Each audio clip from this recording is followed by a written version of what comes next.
What's going on, guys? This is part 2 of the Audi S4 project car. In the first video we went through all of the things wrong with this car. There's actually quite a bit, more than I was expecting, but I ordered quite a few parts. So in this video we're going to be unboxing those parts, going through doing the first oil change, going to be resolving the slow tire leak in the back there, and get this thing drivable. I want to be able to drive this thing around, see what else it needs, and start ordering some more parts. So let's get into it. One of the packages from ECS. So this is their front skid plate.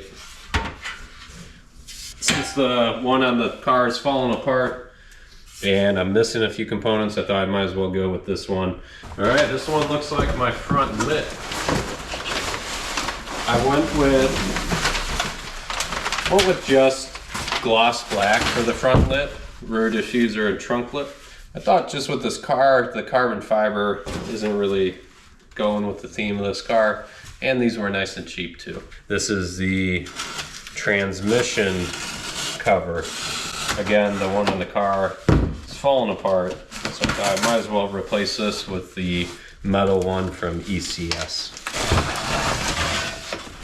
Look at that. That should be a nice replacement for the carpet one underneath the car.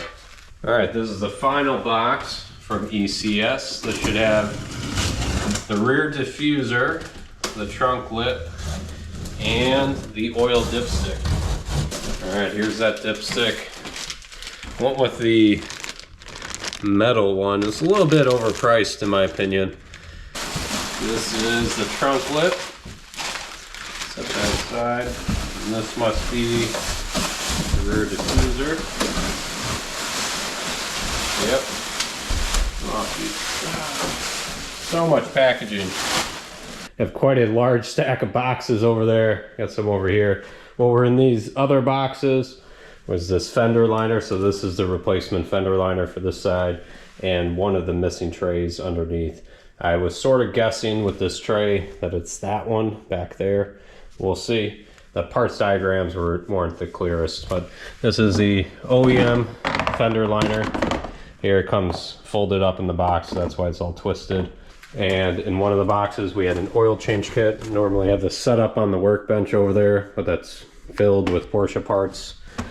And what we got here is liquid moly 5W40 filter and a drain plug with the new crush washer.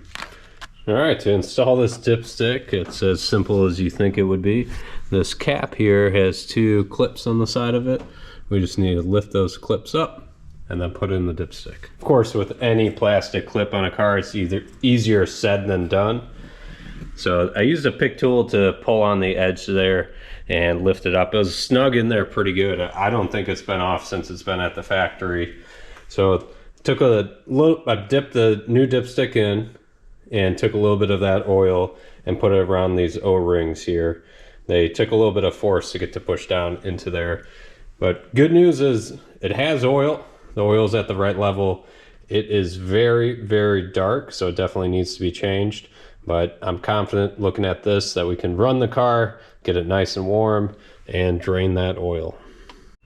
All right, the car's sort of off the ground here. I have it on jack stands all the way around. Tried using the Rhino ramps, but on my plastic flooring they just kept sliding. So I went out, got some jack stands from Harbor Freight. These guys here, 50 bucks for 2, not too bad. Jacked it up, so there's not much room under here to be able to jack it and put a jack stand. So I went over the plastic here. It might damage the plastic, but you don't really have much of a choice to be able to put this jack stand in. So I got it lifted. Now this is nice and level too. If it was on the ramps, it wouldn't have been level. So this is nice and level. We'll take off that under panel there and change the oil. That oil is definitely nice and dark. All right, let's take this oil filter out.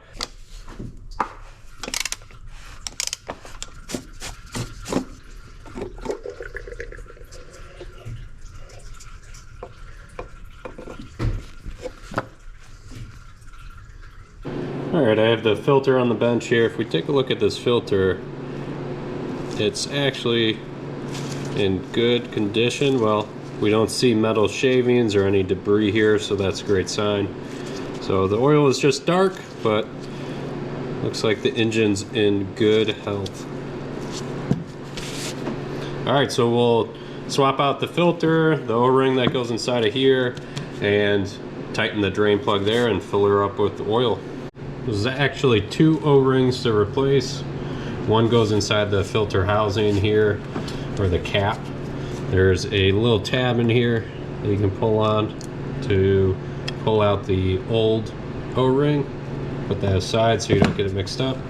Take a little bit of oil and wipe it around the new O-ring, and then put it in there with this tab up.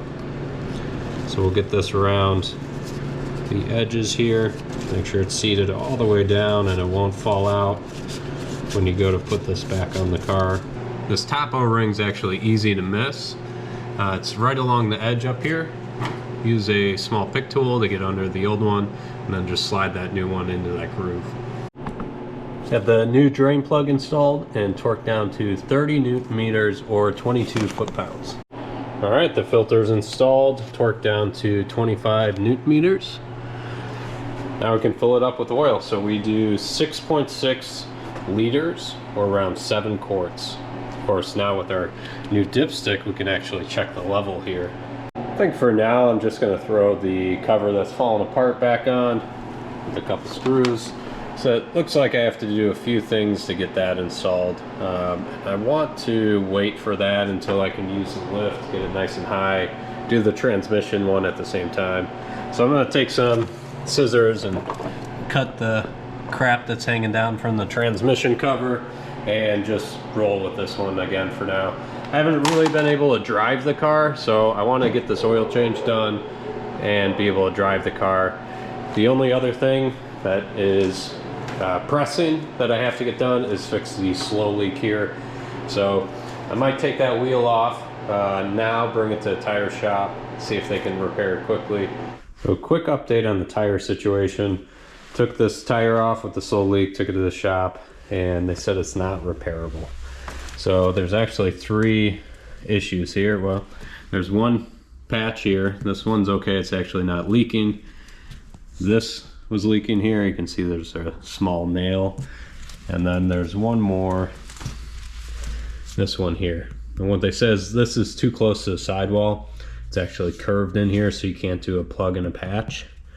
They said I could try to do just a plug here and roll with that, but everything I'm seeing is that the plugs are just a temporary solution. A true solution is to do a plug and a patch. So this tire's done. I'm gonna have to get it replaced. I think what I'll do is just get all 4 replaced. All tires are about the same wear. It sits around 5-30 seconds, so they definitely have life left on them. The dot code, the year on them is 2022, so they're not too old. So these tires had some life left on them, but if I look at the fronts, so the fronts read, let's put this over here. So the fronts read slightly shorter on the outside, and they're really not too far off from that wear indicator.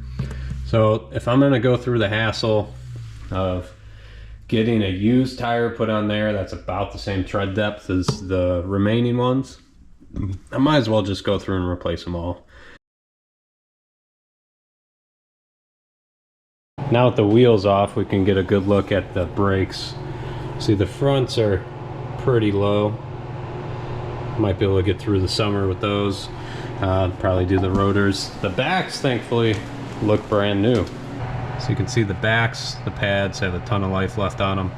All right, I have all the new tires on here. Went with the Continental DSW 06 Plus.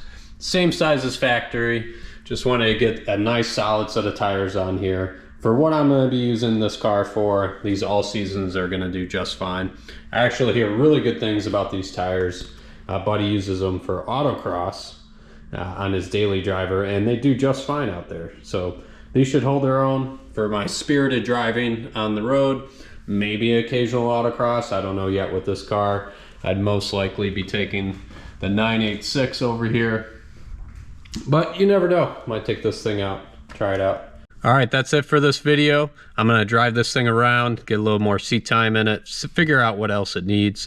And in the next video, we'll be installing the under trays, the front lip, rear diffuser, trunk lip, and maybe a few other parts. We'll see what this thing needs. Probably gonna go through, do all the fluids, and we're gonna get a few performance parts here. So stay tuned, and thanks for watching.